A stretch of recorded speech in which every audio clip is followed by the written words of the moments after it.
Hey everyone, welcome back to another video. Australia's welcome to country on ANZAC Day has caused so much controversy that it's gone viral. It's even made its appearance over in America. You have political US commentators making their own statements surrounding Australia's welcome to country, especially on ANZAC Day. The Americans think that welcome to country in Australia is weird. It's actually quite crazy, and they don't understand why we've got to have these smoking ceremonies or even these welcome to country things in the first place. Did you know we're the only country that has separate flags for our Indigenous people? No other country in the world has separate flags. They've only got one flag. Australia is very different, on the other hand. Australians have got to have the Aboriginal flag and the Torres Strait Islander flag. We've got to be different. But you know what that does? It divides Australia. The one thing I can actually agree with Peter Dutton on, the one thing, is the fact that we should have one flag for one nation, one people. That is Australia. That is for Australians. Aboriginal people included. Torres Strait Islander people included. If you are here and you are a citizen of Australia, you are Australian, you fly the Australian flag. That's it. End of story. Stop with the division and creating all these different flags, because that's exactly what it does. Because you know what? You have Albanese that won't stand in front of the Australian flag because apparently that causes division, but he'll stand in front of the Aboriginal flag and the Torres Strait Islander flag. And you've got Peter Dutton that refuses to stand in front of the Aboriginal or Torres Strait Islander flag and will only stand in front of the Australian flag.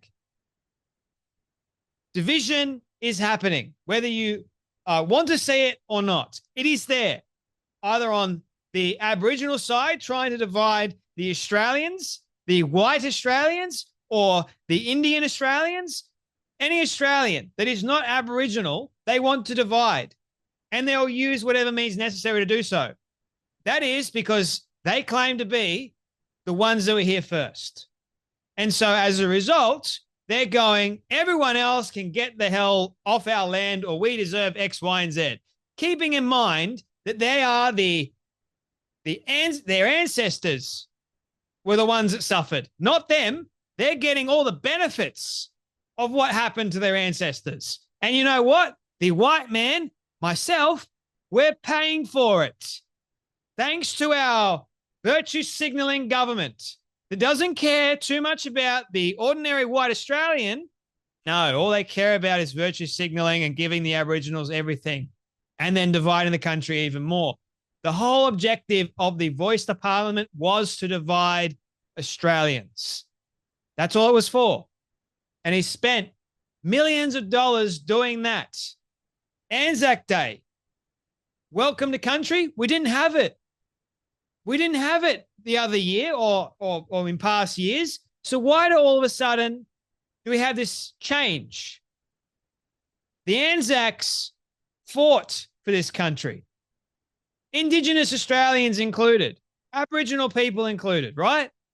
They fought, they bled, and they died for this land. Why welcome them to this land? I don't think they would be appreciative of it. That's for sure. Lots of veterans were upset about it. But I'm not the only one. And countless other Australians, 7 out of 10 Australians don't want welcome to country. They're sick of it. And it's just causing a massive debate online that Tucker Carlson in the US had this to say about welcome to country. When I was in Australia, the thing that shocked me the most was I think it's called a land acknowledgement. I found it one of the most grotesque things I've ever seen, one of the most profound humiliation rituals I've ever witnessed in my life. Every time a meeting opens, I think the school day begins this way. Every time a commercial airliner lands, you come in on Qantas, and they announce that the land that you're on does not belong to you. And I thought to myself, who is this helping?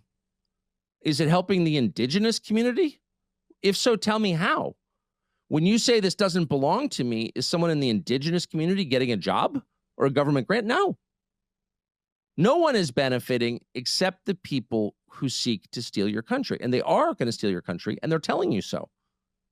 When you are forced to say something is not yours, that means someone else is about to take it from you. If you're sitting at home one night and an armed group of people show up at your house with guns and say, henceforth, we would like you to say out loud every single day, this is not our house. That's not your house. And you say, but I paid for this house. I've got a mortgage on it. It's my house. No. They stick a gun in your face. Every day you repeat, this is not my house. What do you think their intention is? Why do you think they're asking you to do that? They're asking you to do that so they can steal your house. And when they do steal your house, you won't put up a fight because you've been trained to believe it's not your house. That's exactly what a land acknowledgement is. What do you think the intention of welcome to country consistently is for? Indoctrinating Australians and making them feel as if they don't belong. The white Australians, you're seeing, I've seen videos of Aboriginal people that aren't really full Aboriginal. They're half Aboriginal, half white. And also, what about the ones that claim to be Aboriginal, but they've probably got Aboriginal heritage way, way, way down the line? But guess what? Even they can get the benefits of, say, an actual full-blooded Aboriginal man or woman. It's just, to me, I'm going, what? How does that work exactly? I have Aboriginal friends, right? And they work incredibly hard. They don't look at me or them as someone that isn't Australian. We're both Australian. The mindset of a son of a dingbat goes in and they're like, I'm different. This is my land. This is my country. My ancestors, this is their land, not yours. Thinking that they actually own a part of Australia. To me, that's interesting because no one owns Australia. Australia is itself. No one can claim ownership for it. And it's interesting because you got Tucker Carlson that has been here, loves this country, and sees the stuff that's going on and makes comments like this about it. It's like you are being forced every single day. When you come on a plane, just wanted to acknowledge these people's land. What good does that do? What is the point of it? It's like the Voice referendum. You want to divide by having a Aboriginal voice enshrined in the Constitution, but we don't actually know what that looks like or what the purpose is. It's just a virtue signal. Look at us. We actually really care about the Indigenous people. I care about the Indigenous people. It's why my tax dollars, a vast majority of it, goes towards them having not just Medicare, but Centrelink. What would a vast majority of them do without Centrelink? I wonder. I really do wonder. But Labor and now Liberals, which are not much different, they're trying their very best to divide Australia based on race, based on whether someone claims to be First Nations or not. And that's not the Australia that I grew up with. The Australia that I grew up with, which is not that long ago, believe it or not, loved each other. Sure, there's a couple of bad apples, but now you got so many. And they're the ones that are given a major voice. That's a problem to me. The Australia that I grew up with helped each other. You helped a mate. Didn't matter who they were. You helped the mate out. You were kind, right? Now it's still racism, but now it's the white man's fault for everything. Kevin Rudd apologizing, making that apology speech in Parliament caused a great deal of problems thereafter. I really do miss John Howard and John Anderson. I miss those days. We had a great Australia. It was united.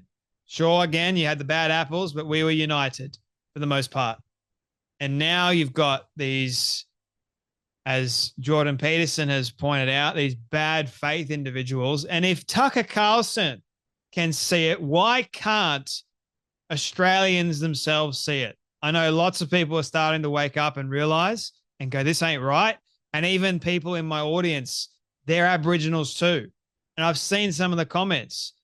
They're actually agreeing with what I'm saying. One people, one nation, Australia. That's the way it should be. We are all Australian. We are one Australian. That's it. I don't know if you want to call yourself Indigenous or not. Doesn't matter. We're Australian. I can respect your cultural heritage. I can do that. It's fantastic.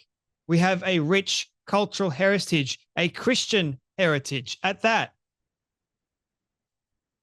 And I love that about Australia. But to see what's been going on, I understand people are frustrated. They're fed up. They're fed up with the government. They're fed up with the cost of living. They're fed up with all of the corruption. I'm fed up with it. I'm sick of it. And we've got an election on Saturday, and the best we've got is Albanese and Dutton. That's the best we've got. And they're telling everyone, don't vote for the independents. Don't vote for the smaller parties. What does that tell you? That's not democracy.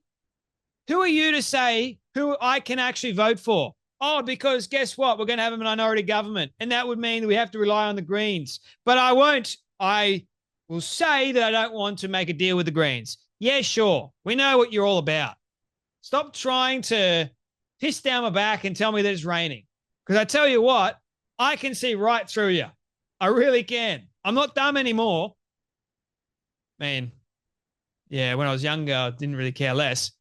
But now I'm just like, I can't care. I care, but I don't care at the same time, if that makes sense. I'm just tired. Anyway, that's enough from me. Let me know in the comment section what you guys have to say. But you guys take care, be blessed, and I'll see you all in the next video.